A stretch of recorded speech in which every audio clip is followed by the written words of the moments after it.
Over time, reformers have appeared in many different places with many different concerns, some obsessed with trying to reach the impractical.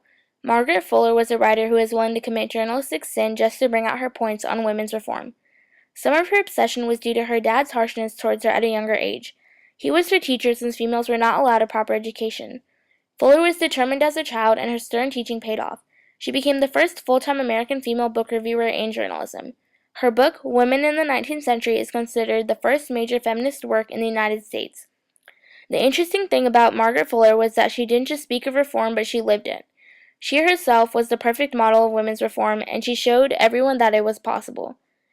During her lifetime, Fuller promoted not only women's rights, but she also promoted transcendentalism through her journal called The Dial.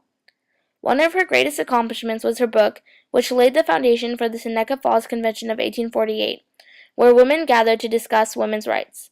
At the convention, the Declaration of Sentiments was drawn up, which later led to the ratification of women's suffrage in 1920. It was through her writing she managed to improve the lives of many women. She criticized that women had not gained their proper place in society, that they were just seen as fulfilling women's duties instead of their personal potential. She wanted to rid the world of the idea of a man's woman. Margaret used her writings to spotlight the issues she had in mind, and the 19th century was the perfect time for reform.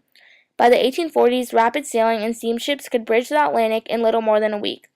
As American cities grew in size and population, the market for American news coverage grew. This meant that newspapers could compete with each other to provide coverage of breaking events, which was exactly what Fuller had. She shared the ideas of both idealism and realism, and expressed both through her journalism and her actions. Everything she stated seemed like the ideal to most women, but it was not out of reach.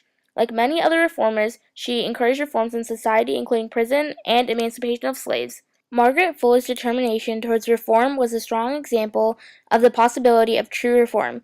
This led to many others to speak up about their own issues.